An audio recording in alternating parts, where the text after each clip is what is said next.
मध्य Asia में जो जंग छिड़ी है उसमें अब तक इतनी बात तो साफ हो चुकी है कि ये खून खराबा और मारामारी सिर्फ 4,500 स्क्वायर किलोमीटर के लिए हो रहा है। ये युद्ध जमीनी दायरे से मजहबी भाईचारे का आकार ले चुका है। ये जंग इंसानियत और इस्लाम के बीच भी है। इंसानियत यानी आर्मेनिया और इस्लाम यानी अजरबैजान।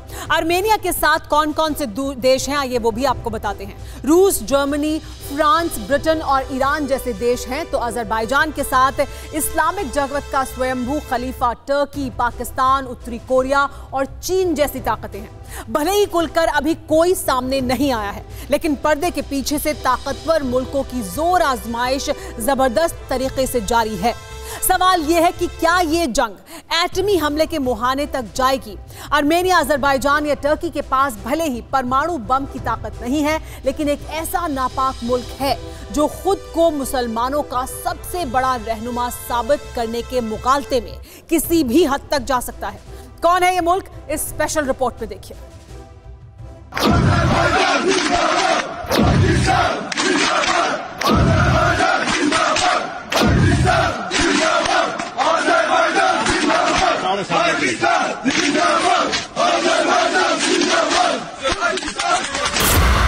ये महज तस्वीरें नहीं हैं, ये साक्षात सबूत हैं कि जिन्ना के मुल्क के नाकाबिल हुक्मरानों और बुज़दिल जनरलों ने अपनी वर्दी वाले दहशतगर्दों को मरने के लिए मध्य एशिया के मैदान जंग में भेज दिया है।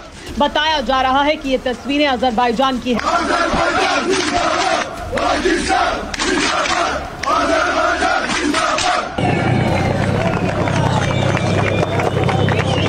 बाजवा ने मजहबी भाईचारा निभाने के लिए अपने कायरों की फौज यहां भेजी है।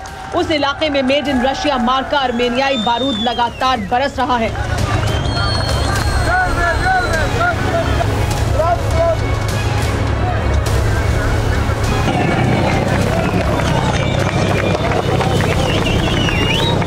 ये तस्वीरें अजरबैजान की राजधानी बाकू के एयरपोर्ट की हैं। नीली कैप पहने ये बाजवा के बुज़दिल बताए जा रहे हैं, जो अपने सौतेले माई बाप टर्की के कहने पर अजरबैजान पहुंचे हैं। अजरबैजान में एक रिहायशी इमारत पर लगे ये झंडे बता रहे हैं कि आर्मेनिया के खिलाफ पाकिस्तान की फौज भी लड़ रही है। बिल्डिंग पर अजरबैजान, टर्की और पाकिस्तान के झंडे लगे हुए हैं, जिसका मतलब यह है कि इस इमारत में तीनों देशों की फौज ठहरी हुई है। वैसे अजरबैजान के राष्ट्रपति खुलेआम युद्ध में पाकिस्तान और टर्की के सैनिकों के शामिल होने की बात कबूल कर चुके हैं। नफरत की नींव पर वजूद में आए पाकिस्तान जैसे बर्बाद और तबाह मुल्क से इससे ज्यादा उम्मीद की भी नहीं जा सकती। सवाल यह है कि क्या चीन भी पर्दे के पीछे से मध्य एशिया में लगी आग को भड़का रहा है? चीन ने फिलहाल खुलकर दोनों देशों में से किसी एक का समर्थन करने का ऐलान नहीं किया है। चीन दोनों ही देशों से मिलजुल कर बात कर इस पूरे मामले को सुलझाने के लिए कह रहा है, लेकिन ये विस्तारवादी बुद्धि वाले चीन की नीयत से बिल्कुल अलग है, क्योंकि इसके पीछे भी चीन का अपना कुछ अलग ही मंसूबा है।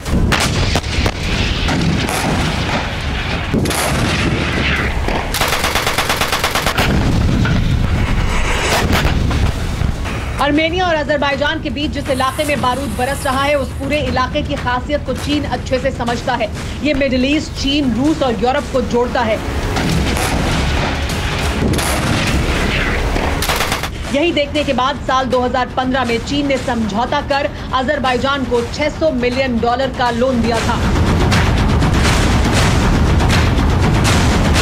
अब जब अजरबैजान, टर्की और पाकिस्तान मिलकर आर्मेनिया पर हमला कर रहे हैं, तब चीन टर्की, पाकिस्तान और अजरबैजान जैसे मुल्कों को मोहरा बनाकर इस्लाम और माओवाद के कॉकटेल से अपनी हुकूमत साबित करना चाहता है। जिनपिंग वर्ल्ड लीडर बनने का सपना देख रहे हैं, वहीं अर्दोगान इस्लामिक मुल्कों का खलीफा बनने का ख्वाब देख रहे हैं। उधर इमरान खान पाकिस्तान का एशिया के मुसलमानों में दबदबा कायम करना चाहते हैं।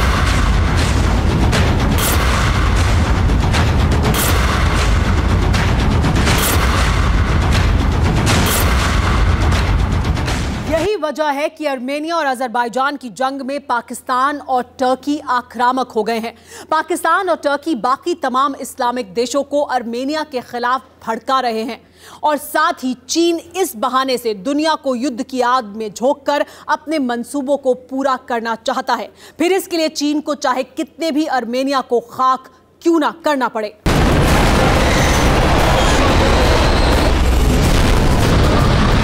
आर्मेनिया और अजरबैजान के युद्ध में चीन भले ही खामोशी का लबादा ओढ़े हुए हो, लेकिन मध्य एशिया में बारूदी जंग का खिलाड़ी पर्दे के पीछे से चीन भी है, जो मौजूदा वक्त में अमेरिका के जंगी बेड़ों से बीजिंग पर बारूद बरसने के खौफ से सहमा हुआ है। रही सही कसर जिनपिंग के शागिर्दों ने लद्दाख में गुस्ताखी कर पूरी कर दी। हालात यह है कि सुपर पावर बनने का ख्वाब देख रहे चीन के खिलाफ पूरी दुनिया खड़ी है। ऐसे में माओ के वारिस इस्लामिक देशों को उकसाकर अपना एजेंडा साधने की कोशिशों में जुटे हुए हैं। सवाल यह है कि क्या रूस और अमेरिका के रहते ये इतना आसान होगा।